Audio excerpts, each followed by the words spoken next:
Hello everyone, welcome to my YouTube channel physics queen learn physics in the easiest way. Guys, हम EMT का एक important question solve करने वाले हैं and this question is very interesting. बड़ा मज़ा आया इसको सॉल्व करके और काफ़ी सारी नई चीज़ें सीखने को भी आपको भी मिलेगी। जैसे कि सिचुएशन गिवन है तो हम कैसे चार्ज पार्टिकल से वेलोसिटी तक जाते हैं।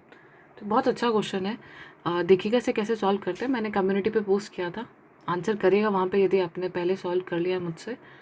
मैंने पहले वीडियो डाल दिया है तो फिर आप लोग ज़रूर से सोल्यूशन देख ही लेंगे और नहीं खुद से सॉल्व करेंगे, है ना। रग रग से वाकिफ़ है हम आपकी, क्योंकि क्वेश्चन सॉल्व करना एक चैलेंजिंग टास्क होता है और हम चैलेंजेस से डरते हैं। कुछ बच्चे कर रहे हैं सॉल्व, बट कुछ बच्चे क्या कर रहे हैं, इधर उधर से जुगाड़ कर रहे हैं, है ना। तो कोशिश करिए कि खुद से सॉल्व करें चीज़ों को। और जो भी क्वेश्चंस मैं डाल रही हूँ आपकी प्रैक्टिस के लिए, तो एटलीस्ट एक बार ट्राई करें उसे। If you are not getting answer you will get the solution the day after, 1 or 2 day after, है ना। लेकिन पहले कोशिश करिए कि आप लोग खुद से एक बार उसे ट्राई करें, क्योंकि क्वेश्चंस को पढ़ने का जब तक अप्रोच डेवलप नहीं होगा, क्वेश्चंस को पढ़ के सिचुएशंस को पिक्चराइज करना नहीं आएगा, तब तक आप एग्ज़ाम में क्वेश्चन सॉल्व नहीं कर पाएंगे। तो ये हैबिट डेवलप करिए आज ही से, ताकि एग्ज़ाम तक अभी जो 1.5 महीना हमारे पास बचा है उसमें आप बहुत अच्छा परफॉर्म कर सकें। सो जो पहला क्वेश्चन है वो है, two identical charge spheres suspended from a common point by two massless strings of length L are initially at a distance D where D is very less than L। D की value जो है L से बहुत कम है, क्योंकि इन दोनों के बीच में म्यूचुअल रिपल्शन हो रहा है। म्यूचुअल रिपल्शन की वजह से दोनों एक दूसरे से दूर भागने की कोशिश करेंगे और D की जो वैल्यू होगी इनिशियली जिस डिस्टेंस पर रखा है वो L से कम हमने यहाँ पर रखी है। That is the one condition जो आपको गिवन है। The charge begins to leak from both the spheres. अभी चार्ज ने दोनों स्फीयर से लीक होना स्टार्ट कर दिया at a constant rate. Constant rate पे चार्ज लीक हो रहा है। As a result the charges approaches each other with the velocity v। तो पहले फोर्स ऑफ रिपल्शन ज़्यादा था क्योंकि चार्ज ज़्यादा था, अब चार्ज कम हो गया है तो फोर्स ऑफ रिपल्शन कम हो गया, तो वो एक दूसरे की तरफ आ रहे हैं। अब जिस वेलोसिटी से आ रहा है उसे v बोला गया है और इस v का रिलेशन आपको निकालना है x के साथ। So the as a function of distance x between them, तो वेलोसिटी v का इसके साथ क्या रिलेशन होगा। तो यहाँ पे ध्यान से इस क्वेश्चन को हम लोग पिक्चराइज करते हैं सबसे पहले।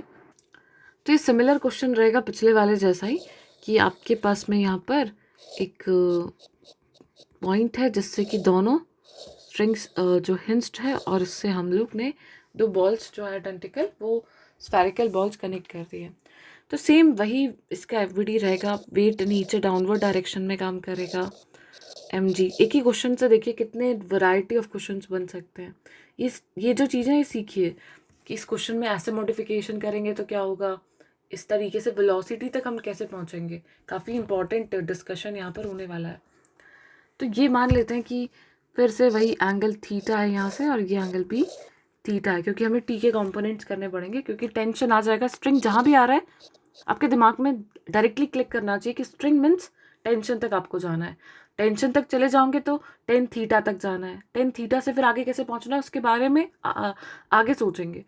तो यहाँ पर जो क्यू चार्जेस हैं दोनों पे और इनका मास जो है वो एम है, तो वेट नीचे डाउनवर्ड एम जी लग रहा है। यहाँ से हम क्या कर सकते हैं कि जो फोर्स ऑफ रिपल्शन है इन दोनों के बीच की डिस्टेंस आर मान लेते हैं। जो फोर्स ऑफ रिपल्शन है दोनों पे ऑपोजिट डायरेक्शन में लग रहा है and it is K Q square upon R square. ये आपका फोर्स ऑफ रिपल्शन यहाँ पर लग रहा है। तो सेम वही आप बैलेंसिंग कर सकते हैं T cos theta and T sine theta की, सॉरी 9t माइनस थीटा होगा यहाँ। So T cos theta wait को बैलेंस करेगा, टी साइन थीटा फोर्स को बैलेंस करेगा। तो यहाँ से दो कंपोनेंट्स आपको मिल जाते हैं। The first one is T cos theta and another one is T sine theta. तो टी कॉस थीटा यहाँ पर वेट को बैलेंस कर रहा है और साइन थीटा आपका, तो यहाँ से हम लिख सकते हैं T cos theta as M G and यहीं पे मैं लिख देती हूँ T sine theta equals to K Q square upon R square. तो इक्वेशन 1 और 2 को डिवाइड करेंगे तो टेन थीटा यहाँ से मिल जाएगा, है ना। कॉस थीटा है तो टेन थीटा मिल गया K Q square upon M G R square, right.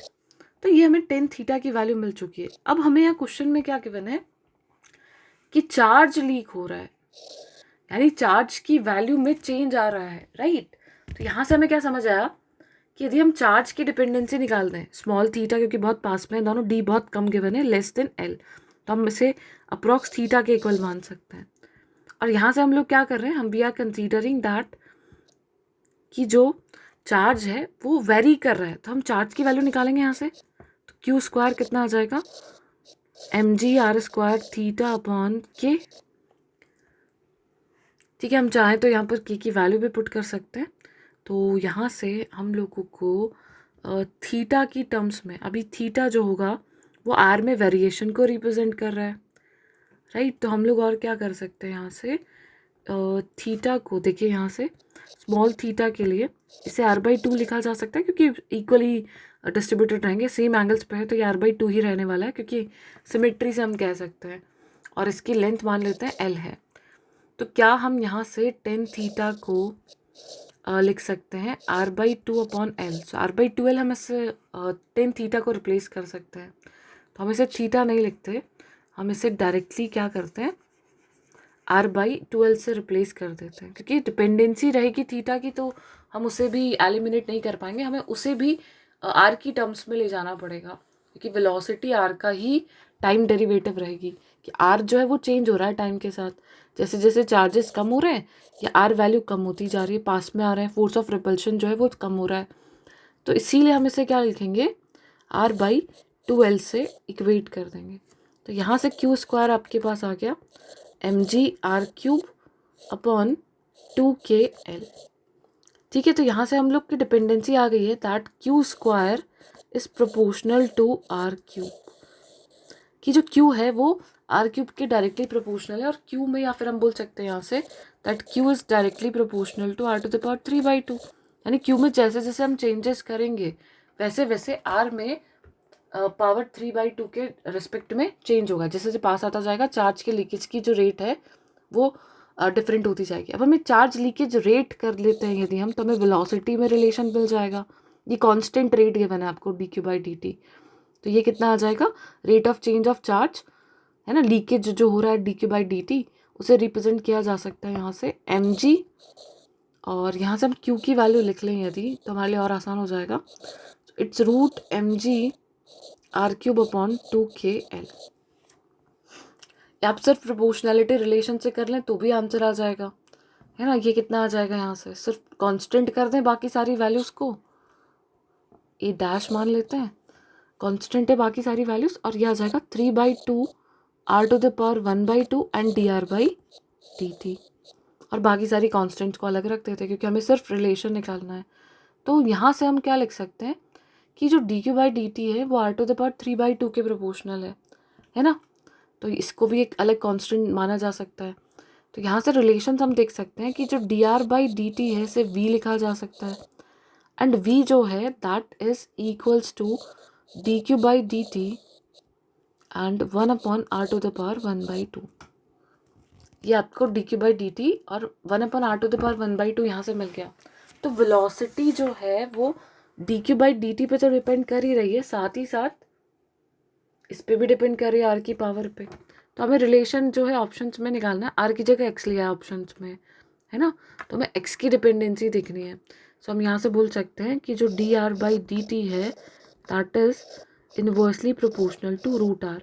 Option में इसको x लिखा गया है, तो d जो v है आपके पास that is proportional to 1/√x और v प्रोपोर्शनल टू x⁻⁻1/2। तो ये आपका आंसर होगा।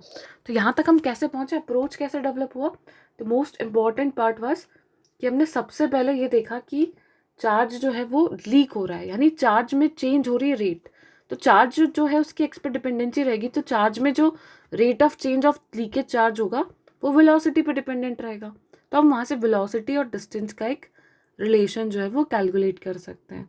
तो हमने v का रिलेशन निकाला that is inversely proportional to √x।